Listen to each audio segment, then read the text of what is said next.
తాకట్టులో ఉన్న బంగారాన్ని విడిపించి ఆ రోజు ఆన్లైన్ రేటుకే మేము కొంటాం. Sharma gold company. నమస్కారం, నేను మీ జాహ్నవి. మనతో ఉన్నారు ప్రముఖ జ్యోతిష్య వాస్తు పండితులు, జ్యోతిష్య వాస్తు శిక్షణ నిపుణులు, లలిత ఉపాసకులు బ్రహ్మశ్రీ నానాజీ పట్నాయక్ గురువు గారు.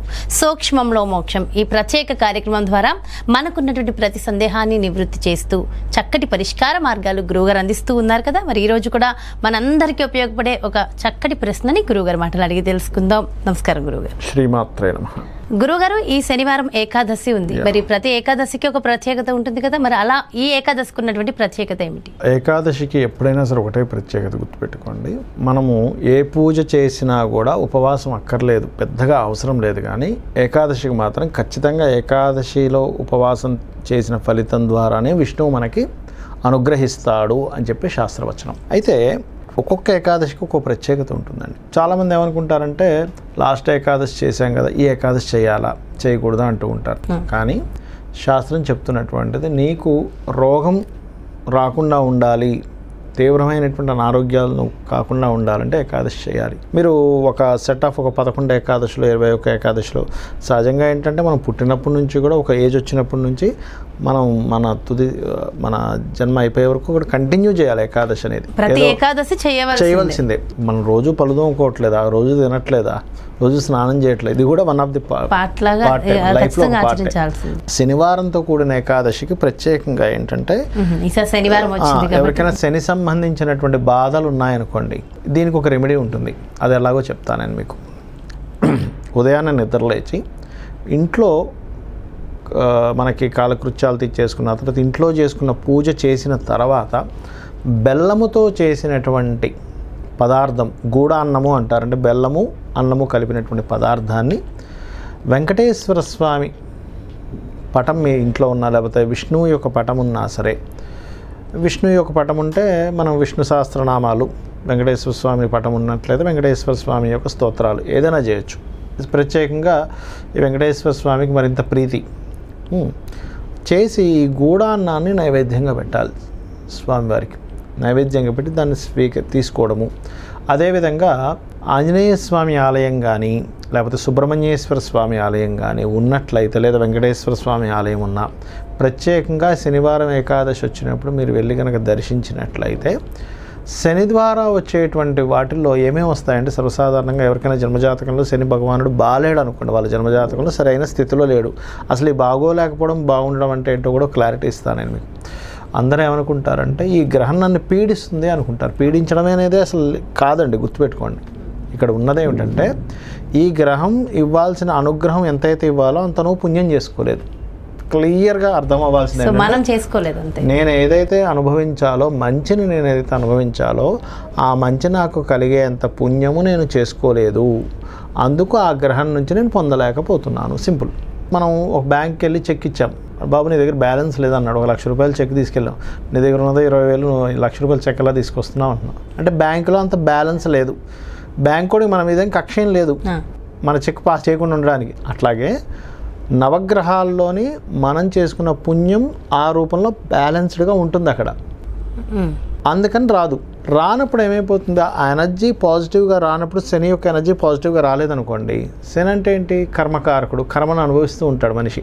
అంటే ఉద్యోగం లేకో, ధనం లేకో, లేకపోతే అవమానాలు పడుతూనో, దారిద్ర్యం అనుభవిస్తూనో, శని భగవానుడు యొక్క ఎనర్జీ పాజిటివ్గా ఉంటేనేమో ఆ వ్యక్తి కోటీశ్వరుడు అయిపోతుంటాడు, కానీ డౌట్ లేదు. అనుగ్రహం సరిగ్గా లేదంటే దరిద్రుడు అయిపోతూ ఉంటాడు మనిషి. అంతేగాని వాళ్ళు ఏదో పీడించడాలు, పట్టుకోవడాలు ఇవన్నీ కాదు, అంటే అదంతా మనం చేసుకున్న కర్మ.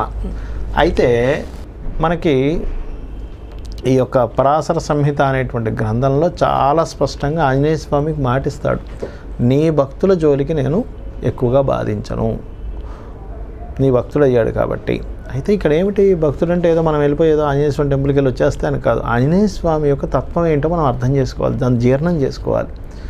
శివాంశ సంభూతుడు శ్రీరామచంద్రమూర్తి దగ్గర ఎలా ఉన్నాడు, ఆయన రామనామాన్ని నిత్యం పఠిస్తూ ఉన్నాడు.